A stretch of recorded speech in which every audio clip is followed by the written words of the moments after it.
So, welcome to the second session for this afternoon, and this time it's Axel. Thank you. Yes, I have this title, Ship Simulation, Nautical Risk Assessment and Potato Farming Assessment. It's a quite big mixture of topics that I will try to cover here. I'm grown up on the south coast of Sweden, down here in Hörte, on Hörtegården. So my father is a farmer.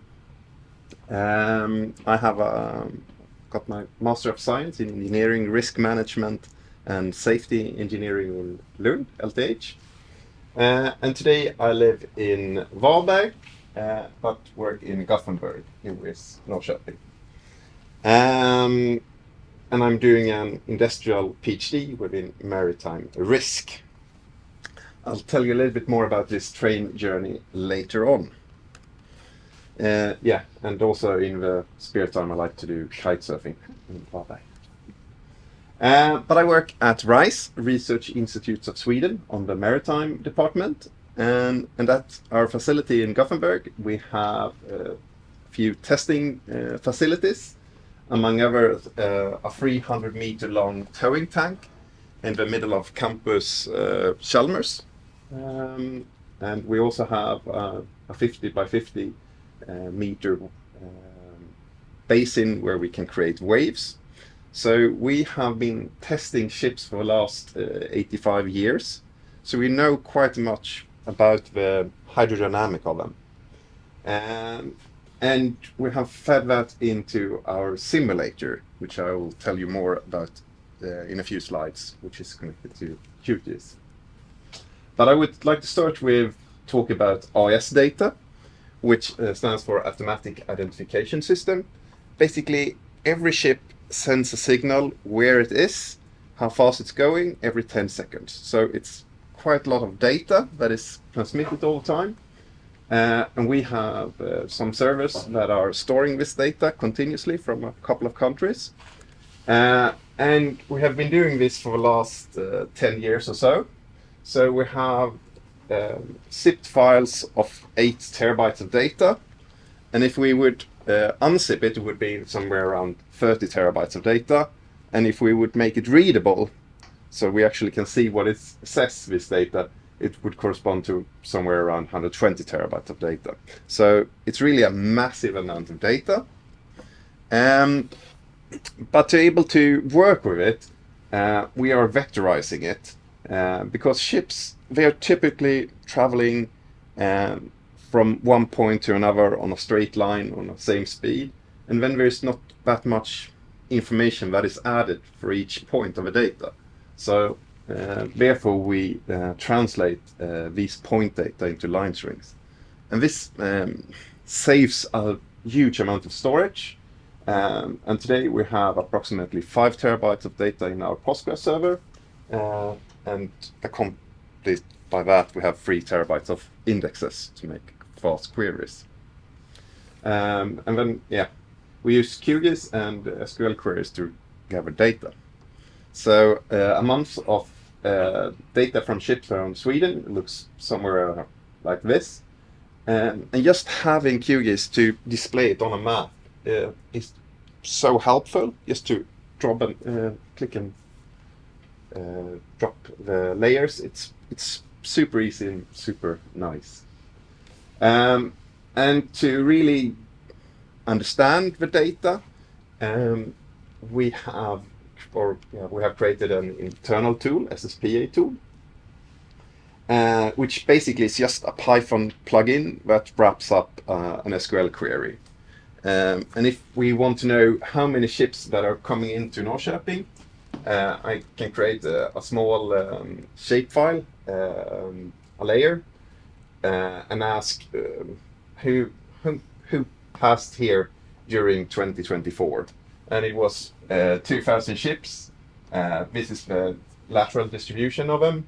They traveled between 10 and 15 knots, and their length was approximately 100 meters. And making this query takes a second. Extracting an Excel spreadsheet with all the passengers. It just takes a second. It's so helpful when we want to assess the probability of things happening at sea and getting the understanding where are the ship really traveling.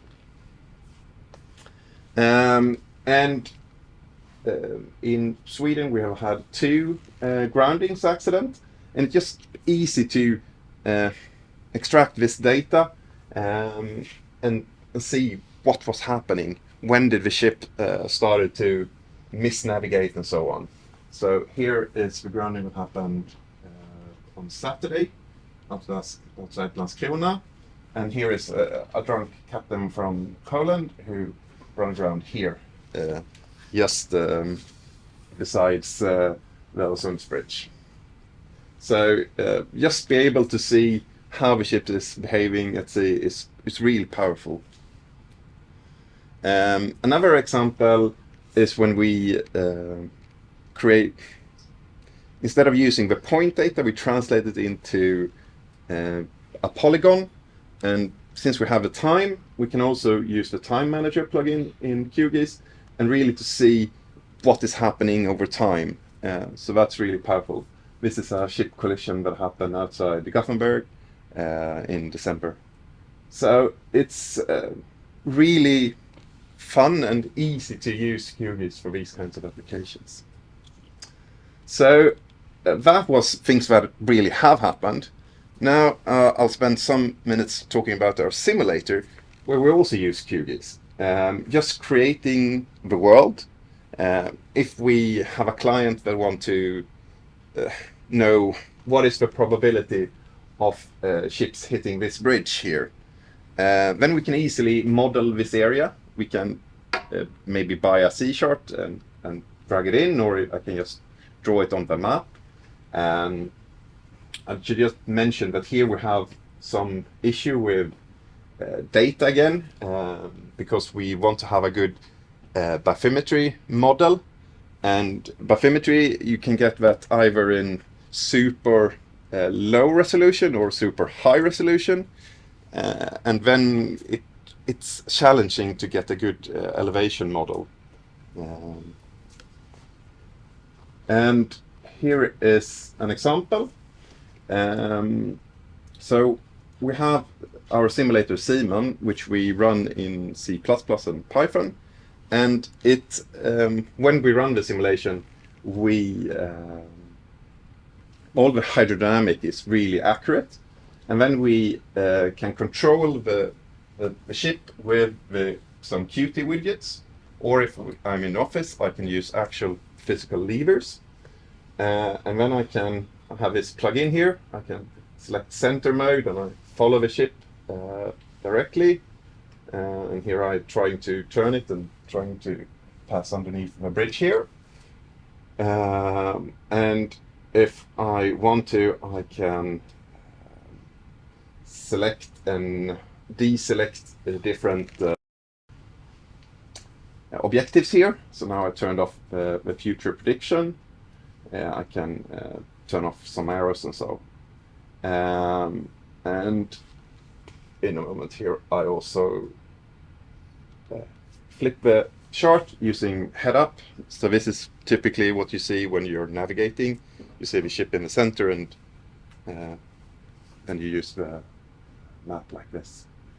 And this is basically the code that is written in this plugin for show it. So we use a socket to receive the data, and then we have a rubber band showing this ship contour, and we can turn it off and on.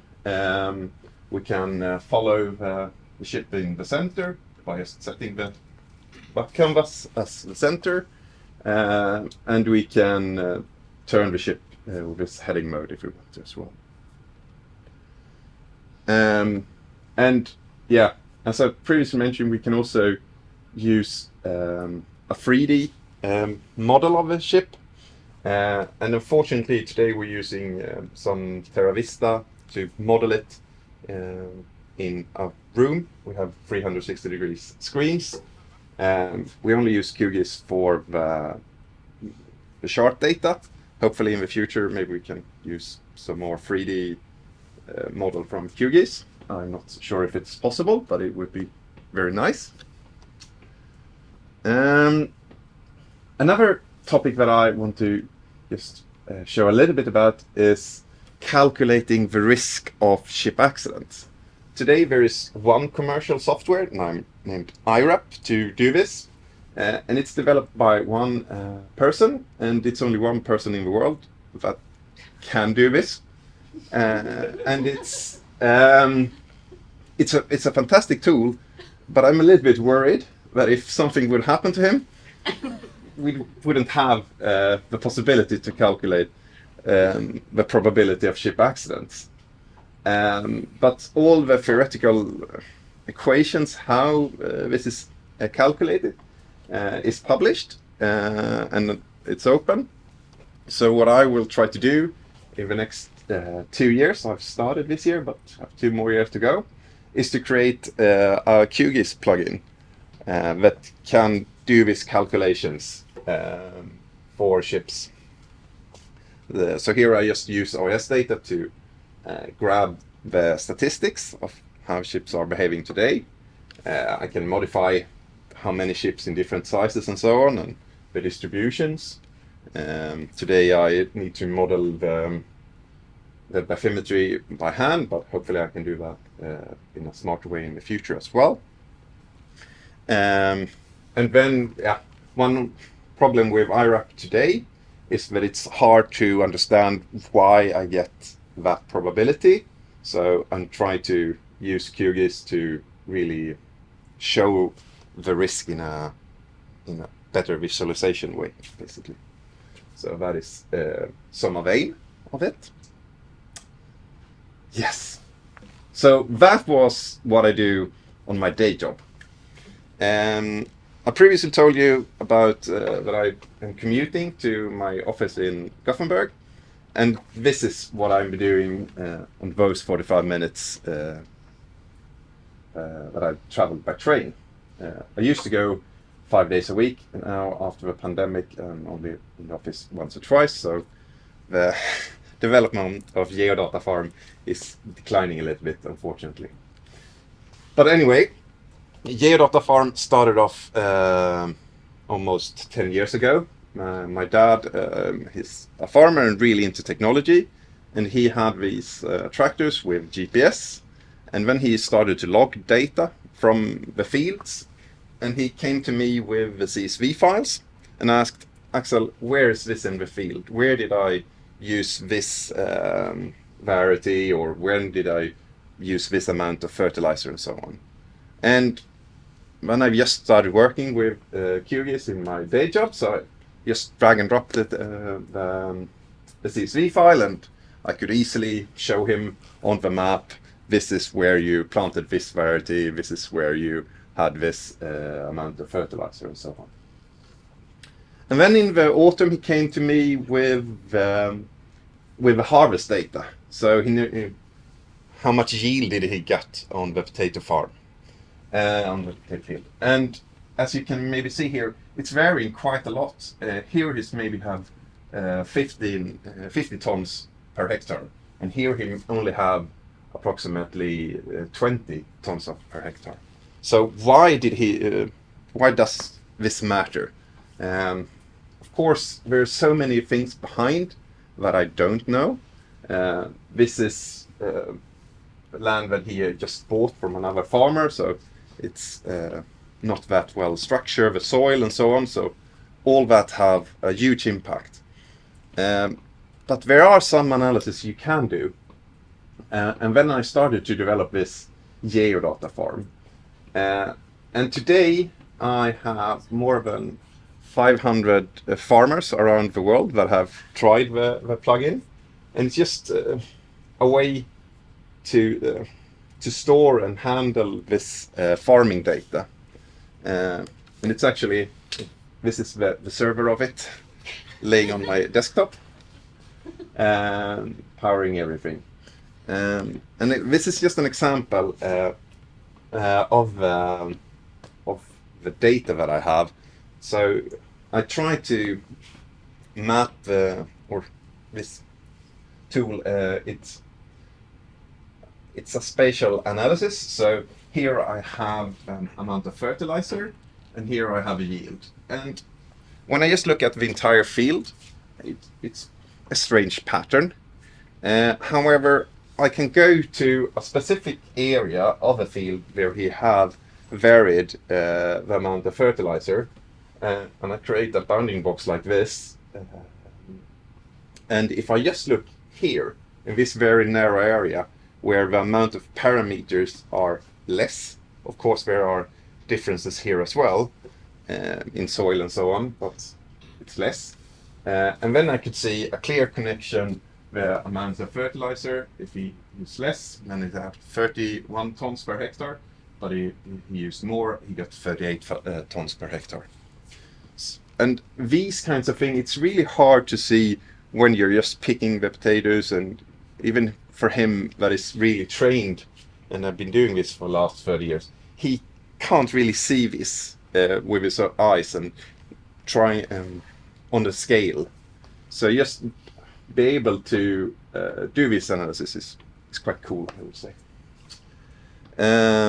So that was it. I have some a last slide here with some challenges that I found over the years we're working with QGIS and the data, and especially using this OS data that I started to talk about. It's a massive amount of data, and just having a QGIS project with large table, it is challenging. So I always try to recommend my colleagues to reduce the number of tables that you add to a project and so on, to reduce the loading time. Yeah, as I previously mentioned, it would be nice to have power the 3D visualization with some tool from QGIS as well. And one thing that I have extremely challenged now in the OMRAT project is reloading. I don't know if that is something that any of you have had problems with, but when I develop the my plugin, I have that on one place on my hard drive, and then I use PB tool to deploy it to the QGIS folder. And for most of my projects, this have been working very well. But now when I'm actually adding layers to QGIS, I get problems that I can't reload the plugin. So I need to restart QGIS every time I update the plugin. So that's a little bit annoying. It's working, but it's annoying. And finally, from my experience with Geodata Farm, if you're writing plugins for QGIS, start with testing of it, because when the project grows, it's harder to start applying tests and get a good coverage of. Start with it early. There is a PyTest plugin called PyTest QGIS, something like that. It has some feature, but it could definitely be improved as well. But I just want to encourage you to start with tests early in the development phase of plugins. So that was it. Thank you.